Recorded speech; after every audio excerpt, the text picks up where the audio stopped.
I can bring you in warm, or I can bring you in cold.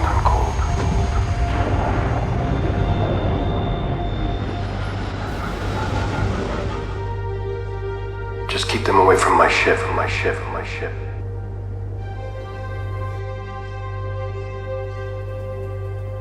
This is the way.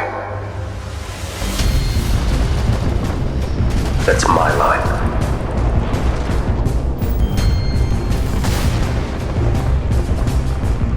What's your highest bounty?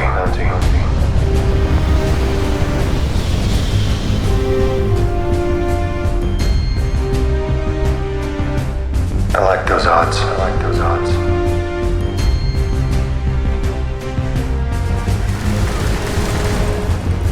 Get me close to him, and I'll kill him.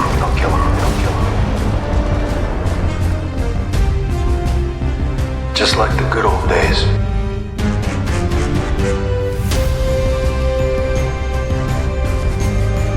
Mandalorians are part of my religion. Mandalorian. Weapons are part of my religion. No questions asked. That's the policy, right? They'll never see it coming. They got what they deserved.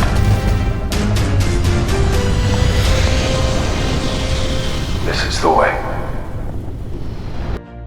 Alright, shipwrights, welcome to another LEC video. With Mandalorian and Grogu set to release in theaters this month, I figure it's finally time to tackle the Crest. It's one of the most requested ships that I've gotten, and while there are many recreations out there, I wanted to provide one that's updated with mods available on all platforms. This build guide is going to go through two different variants. Both use the same structure, so we'll be building out the PS5 variant first, then we'll upgrade it with mods available to you Xbox and PC players afterwards. For now, whenever I do guides with multiple ship variants like this, I'm just going to keep the trailer simplified like the one for this video. Doing multiple versions requires a bit more editing, so for the sake of time, I'll probably cut about a minute or so from the usual 2 to 3 minute runtime for my trailers. And most likely in all cases, the trailer and the interior tour is going to feature the non-PS5 version. Okay, so overall, the ship is 76 meters long and 46 meters wide, so that puts it near the upper limit for vanilla ship sizes. And that's also 3 times the size of the actual Crest. The way part sizing is in this game, it's impossible to get the right dimensions for this ship at a 1-to-1 scale, so everything is just scaled up in Starfield. Now even though this is a big ship, interior hab space is actually pretty limited. Without hab snaps, there's a lot of structural work that's required for the hull and the engine nacelles, and this limits the amount of habs that we can use to a 2x1 lower deck, a 3x1 middle deck, and a 1+1 for the flight deck. That's if you want to avoid interior clipping, otherwise you can add all the habs that you want. Speaking of which, there is interior clipping in the forward upper Hope Tech Fuselage hab. It clips in a good amount, but this can be covered up with wall modules from better buildable walls and other decorations. Or you can just leave it and pretend it's already a wall since it's nice and flat. The front corners of each of the forward habs will also have some clipping, but again, this is all easily covered up with decorations or using modded habs. Now to build this ship with the same exact component and weapon setup, you need to be level 60 or higher and have rank 4 in Starship Design and rank 3 in Piloting. Of course, you can always substitute the components that I use for whatever is available to you based on your Starship Design rank. Component selection, and weapon and hab selection for that matter, can always be tailored to your playstyle or your requirements. As far as the cost to build this, the PS5 variant will cost a little over 440,000 credits, making it one of the cheaper builds that I've done, while the Xbox PC variant will add another 750,000 on top, give or take. And always remember, if you rank up the commerce skill, you can save up to 20% on the total cost. Unless you have mods that unlock all the ship parts at a specific location, the best place to always build ships is at an outpost landing pad with Ship Builder. For this particular build, you just need to stop by New Homestead in Hopetown first to get the manufacturer exclusive parts. New Homestead will have the NG-20 and the NG-15 landing gear, while Hopetown will have the 1x1 fuselage habs. Then you can build the rest of the ship at an outpost where you'll have access to the rest of the parts that are needed. You might not have all the components, but you'll have what you need to at least complete the ship. Okay, next, let's talk about the mods. You're going to need the usual optimization mods like Ship Builder Configurator for part merging, better ship art flips for part flipping, and better ship art snaps for additional snapping points to work with. If you do modded builds, these mods should always be in your load order. For the part mods, I have to admit, it was very tempting to drop the PS5 compatibility here because there were many times where the Hab snaps from ship module snap expansion would have come in handy here. Same for Intrinity Arrow Works, which I would have used extensively for a ship like this. So, to land the right shape, this build is going to require ASC Deimos, which is the only paid mod, and it costs 400 credits. ASC Deimos is one of the best part mods out there, so it's always good to have in your load order, and we'll be using various parts to shape out the fuselage and the wings of the ship. Better ship art flips and Tiger Shipyard's overhaul are also heavily used, and the first thing that you should do when you start this build is set aside a mini bracer and a TIG cube so you can just duplicate them in. Those two parts are heavily used for this build as a Hab snap replacer, so having them readily available will save you a lot of time. And the only other necessary mod is Stroud Premium Edition, which is used for the door entry landing bay. Though I would also recommend getting Darkstar if you're on PS5, so you can really boost the performance of the concealed White Dwarf engines that we're going to be using. For the Xbox and PC variant, I specifically used mods that are likely to get ported over, and this includes Anterra's prototype for the engine Nacelles, Crimson Fleet rearmed for the main weapons, and Matilia Aerospace for the engines. Any other mod that I use is completely optional, and yes, we will be using just two Hab snaps, and it's only at the very end. I really tried to avoid this, but you're just gonna have to let me off on this one, okay? Now, since there's gonna be two different versions of the ship, there will be sections where those of you on PS5 can skip what's happening, and I'll notify you in the video when and where to jump to. Same goes for Xbox and PC players. And when we get to the interior tour section of the video, rather than doing my typical walkthrough and showcasing features, I'm actually going to be decorating the ship, and I'll explain what it is that I'm doing too. I'm using pre-decorated modded Habs from Tech, so this won't be an in-depth decorating video, but I'll be adding plenty to the ship to cover up the interior clipping as well as filling up empty space. And I'm going to show you how to build that armory that you see in the trailer as well. Last thing, towards the end of the guide, I make some adjustments here and there, so there's going to be times where we revisit a certain section of the build to change something. But other than that, it's a straightforward build process, and vocal instructions will be provided for the important sections. Always remember, if you have any questions, or if you get stuck anywhere, feel free to reach out to me in the comments. This is the way. This is the way.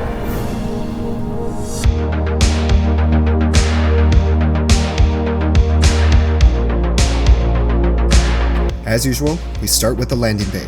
For this build, it's best to use a landing bay with a door entry, and the only one in the vanilla game is the Tayo Shipbed 200, which doesn't fit the design of the Razor Crest. So we have to resort to mods. PS5 players, you can use the 134 LSE landing bay A from Stroud Premium Edition, while Xbox and PC players, you can use the Deck Corp version of the Deimos 120 LD landing bay, and that's what I'm going to be using too. Now I'm using some modded Habs from Tech and more utilitarian 1x1 Habs, but choose whichever Habs you prefer for this next section, okay? The lower deck is the utility deck that will house the brig and the armory. It consists of a 2x1 layout, and I'm going to be using a 1x1 brig and armory from Tech. For PS5 players, I recommend using a HopeTech 2x1 armory Hab which has a brig in it, and space to store your weapons and gear. The middle deck is a 3x1 layout, and I recommend making this the crew habitation deck. I'm using a 2x1 Tech runabout which acts as a captain's quarters and a small galley, as well as a 1x1 workbench Hab from more utilitarian 1x1s. This Hab provides the 4 main workbenches and a research lab, and we're going to be modifying it so we can place bunks for passengers or crew. The upper deck is the flight deck, and while we use 2 HopeTech Fuselage Habs, we're only going to have access to the forward one, and we can control this with PDY modules, but for PS5 players, you're going to have to use better buildable walls by Miss O to block the entry into the second fuselage Hab from the inside. And remember, these fuselage Habs can only be purchased at HopeTech.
So I'm going to chime in here. For this next part, we're going to merge components into each other. It doesn't matter what order you do this in, but I'm going to stack the grav drive and the fuel tank behind the reactor. Then, you just need to shift them forward until the grav drive merges into the reactor. We'll do this again for the fuel tank using a Deimos belly. So attach a belly behind the fuel tank, shift both of them forward until the fuel tank merges into the other components, then attach the belly underneath the components, and then attach this whole setup to the ship. You want the belly to line up with the cargo hold. I don't know if there's a name for this technique, but I call it closed loop merging because in order to merge parts like this, it requires an additional part to cover at least one snapping point that the merged parts are sharing.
Okay, so for the next two chapters, we're going to be doing the engines, and this is where the main difference is between the PS5 and the Xbox PC variants. Since Antares prototype isn't available on PS5 yet, we'll be using a mix of vanilla parts and decorative engines.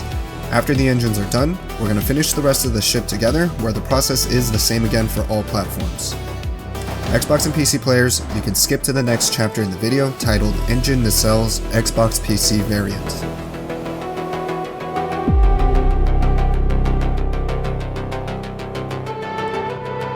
I'm going to show you a couple different ways to build out the engine nacelles.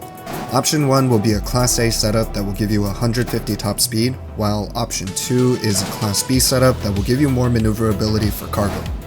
First, stack 3 TIG cubes back to back. Then attach decorative supernova engines to the first and third cubes, and a TIO braking thruster to the front of the first supernova engine. If you want to add some artificial greeble, then merge 2 HopeTech braking thrusters into the TIO braking thruster, where they're going to snap to the front of the rear supernova engine, which still has its exposed snapping points. Since these are decorative engines, propulsion is going to come from either White Dwarf 1020 engines or your choice of Class B Nova engines. So first, we'll pull out the middle cube and attach a White Dwarf engine to it. Since we can have 4 of these on the ship, we'll merge 2 into each other using the Select plus Shift technique. Duplicate the white dwarf and place it close to the first engine. To get this second engine to snap, select the cube and the first engine, then shift them over to the second engine. This is going to snap the parts together successfully, merging both white dwarfs.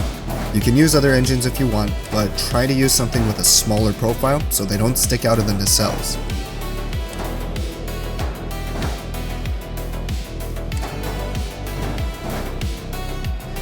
Then, you want to select all on the nacelle and duplicate the whole thing.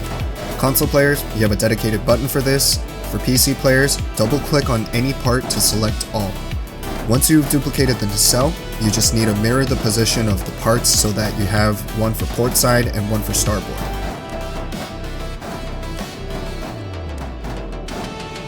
If you need more maneuvering thrust for cargo capacity, then delete the white dwarfs and remove the tile braking thruster to add a Nova 1050 engine to it. Since we can also have 4 of these engines, we'll merge 2 into each other using select plus shift again. Then reattach the braking thruster with the engines back to the nacelle.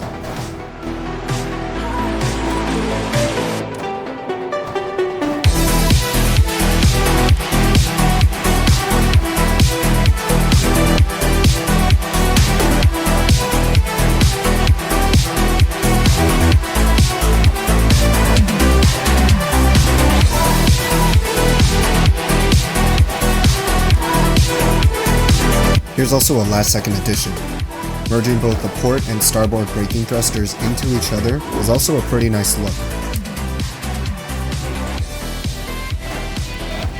Now attaching these engines can get a little tricky because there's a lot of snapping points that are going to try and force their connections.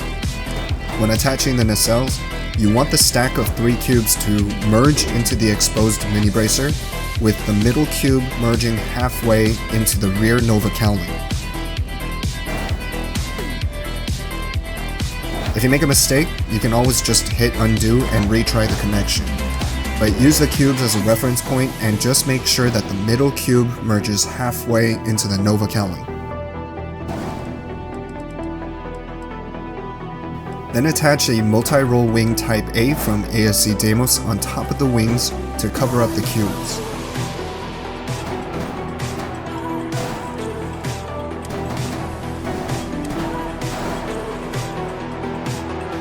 For the struts that connect the wings to the nacelles, you can use either a pylon Type B from ASC Deimos or a ballast 100 cm cargo hold. Feel free to choose either the standard or the shielded cargo hold or the decorative one. I'll leave you to decide which parts you want to use here, but personally, I went with the ASC Deimos pylons.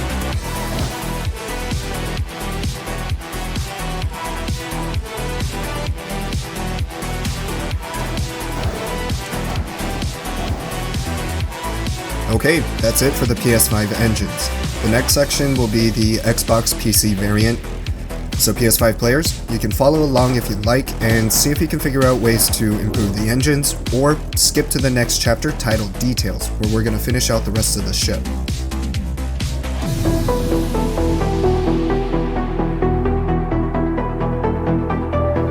Compared to the PS5 variant, these engine nacelles require a bit more structural setup. Propulsion is going to come from Matilia VT2 Wizzackr Falcon Fighter engines that will be concealed, but you can use any small profile engine that you prefer. We're also going to use the ornate version of the Hulfin engines from Antares prototype, and these are located at the bottom of the structural parts tab. Okay, first attach 5 cubes back to back. Then attach them to the lower snapping point of a decorative Supernova 2100 engine so we can level these parts at the same height. Remove the cubes and attach a mini bracer to the top of the first cube and then a VT2 Wizzackr engine to the mini bracer. Then attach 2 more cubes on the starboard side of the mini bracer via the first TIG cube. And select all on this to duplicate it, then mirror the setup by moving the 2 cubes to the other side of the mini bracer. Next, stack 2 mini bracers back to back and attach the decorative Supernova 2100 engines to them. Then you can remove the mini bracers because we only needed them to position these 2 Supernovas like this. Select all on the cube and mini bracer structure and merge them into the Supernova engines through the bottom snapping point of the engines. When you're merging this structure, just merge it until only the first of the 5 cubes is sticking out.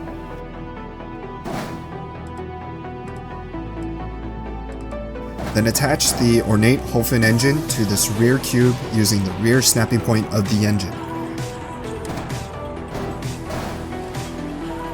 To smooth this out, we're going to attach a tile cap to a tile braking thruster and then merge these into the engines. The braking thruster is going to snap and align to the first Supernova engine.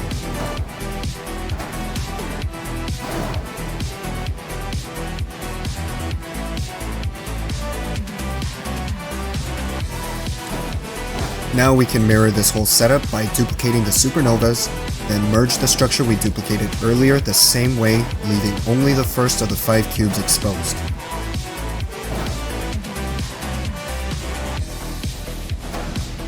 Attach the Holfin engine to the rear cube, and then attach the tile cap and braking thruster, and now we have 2 engine nacelles.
Okay, I'm gonna chime back in here. The next chapter will be the final section for the PS5 variant. We're going to be adding weapons, clearing the remaining errors, and making some adjustments to the rear section of the ship.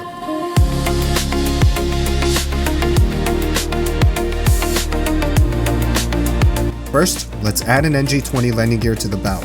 Remove the debris shield and the lower mini bracer, then attach an NG-20 landing gear to the front of the lower deck halves.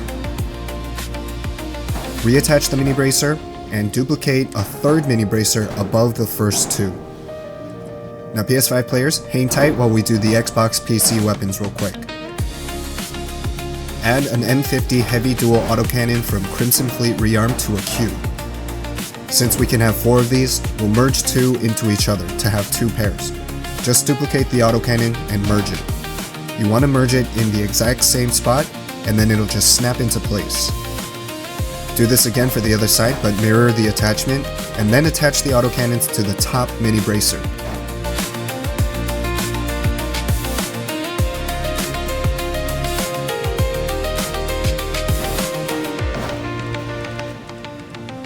You can reattach the debris shield afterwards, and then add horizon weapon mounts on top of the cubes.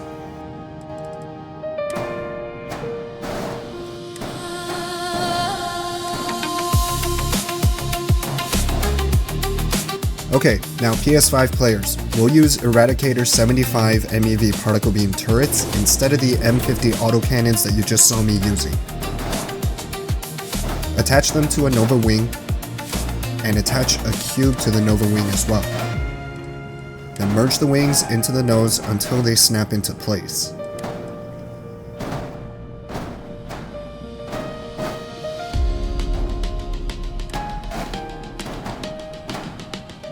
Since the cubes kind of stick out a bit, we'll cover them up with Horizon weapon mounts as well, and if you remove the debris shield, just go ahead and reattach it now.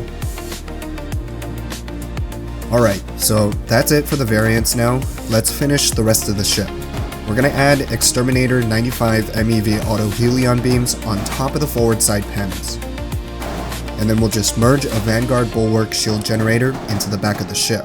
It should just snap into place, and I believe it just attaches onto the cargo hold. Next up, we need to add some more landing gear. We'll use NG-15s, but this requires a little bit of setup. So we're going to remove the rear side panels and the cargo hold, then attach two mini bracers back to back directly behind the middle deck habs. Make sure they don't snap anywhere else. They need to snap directly behind the hab. Otherwise you're going to get an error for the landing gear not being aligned with the landing bay.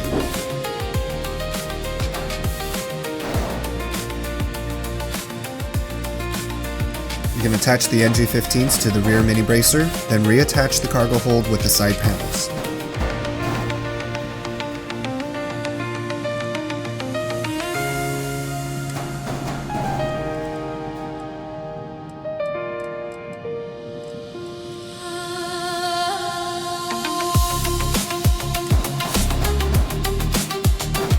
We're going to add the third weapon slot next.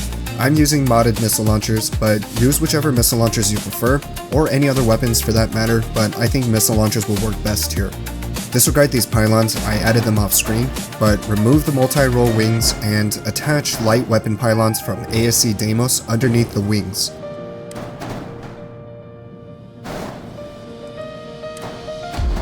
Then you can attach the missile launchers on the outside lower weapon mounts of the weapon pylons. Reattach the wings, and the missile launchers should be nicely merged without being completely covered up. There's a lot of snapping points here that will get in the way, but use the two darker accent lines on the wings as a reference point. We don't want them to show when the wings are snapped into place. The proper placement will have those darker lines kind of merged into the Nova cowling, so they shouldn't be visible. Now we still need to add a docker, so add a Deimos 110 DP docker to the bottom of the forward hab, so we can have single ladder access directly from the upper deck to the lower deck docker. And finally, we're going to make some adjustments to the tail section. Add a couple more B1 caps behind these upside down forward caps.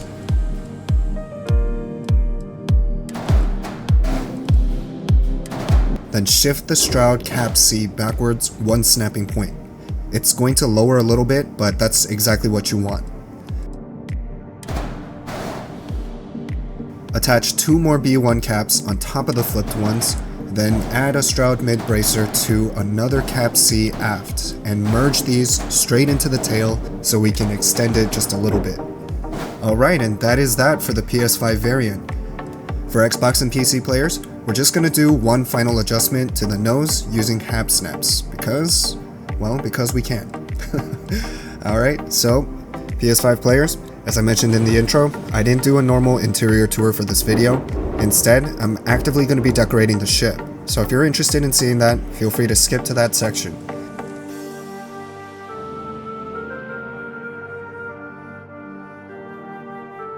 First, we're going to do some hab manipulation using PDY modules.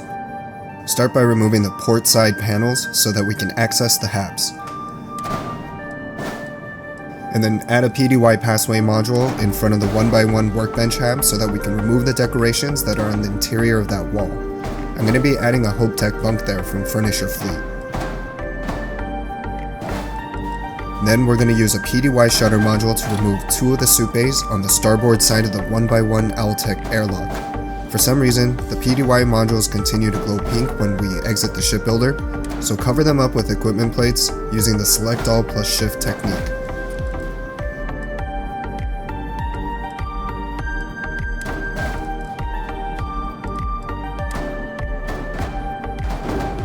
and then remove the debris shields and the autocannons with the cubes, and swap these debris shield revs for the regular non-reverse ones.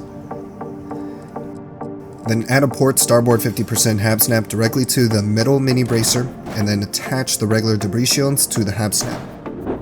You might have to play around with it, but just raise it diagonally so it can fill any gaps around the cockpit. Reattach the autocannons afterwards, and then we're finally done with this build. Now for this whole interior decorating thing, keep in mind, I'm using modded Habs and some modded decorations that aren't available on PS5 yet.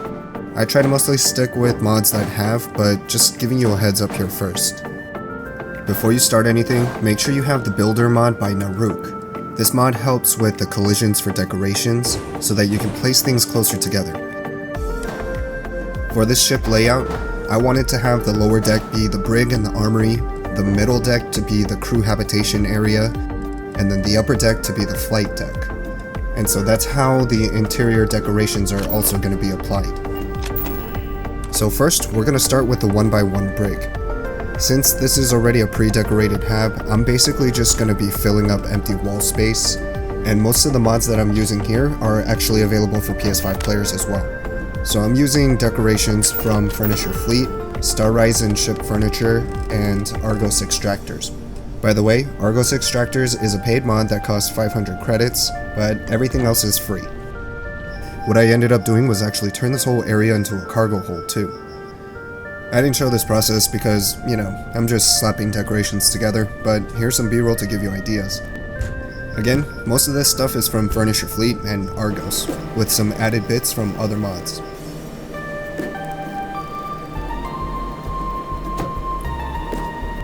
Alright, next up is the 1x1 airlock by Owltech. Now we added the PDY shutter module on the starboard side of the ship, so that removes 2 of the spacesuit bays here. And we're going to turn that into an armory.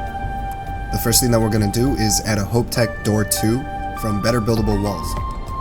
Use the lines on the floor to help you kind of straighten it out, and then when you place it, just make sure that you have enough space between the docker and when the door is closed to kind of walk through. So now we have this nice enclosed area where we can store all of our ammo, weapons, and gear. The next set of decorations are mostly going to come from Weapon Displays Enhanced and Midas Manor. I like to use this cage looking divider from Weapon Displays Enhanced because it kind of fits the vibe of an armory, and I just put some wall shelves on it with some ammo boxes and ammo decorations. For the shutter, this is where I display the weapons, and you can't use the vanilla weapon racks because the weapons will clip through the shutter when it's closed, so you have to use the weapon mounts from Weapon Displays Enhanced. And then on the opposite side, I usually turn this into like a tool rack, so again, more Midas Manor decorations, and then weapon mounts for the heavy tools like the arc welder and the cutter.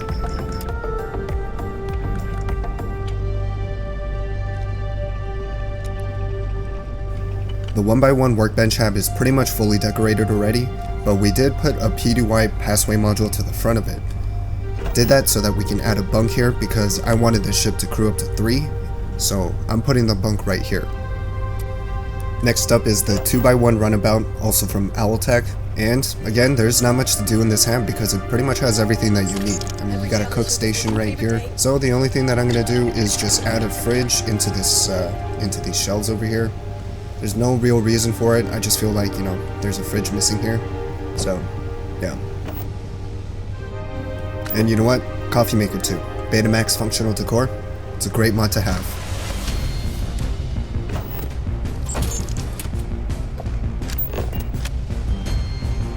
Not gonna do anything to the bathroom, but you know what? I think this room is missing a nice big TV screen, so I'm just gonna put that in the bed. And I think Mando also needs a gun by his side too.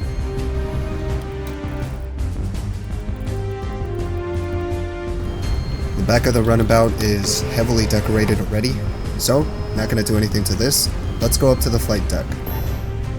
Now you can leave the interior clipping as it is, or you can use Better Buildable Walls to cover things up and then just add more decorations on top.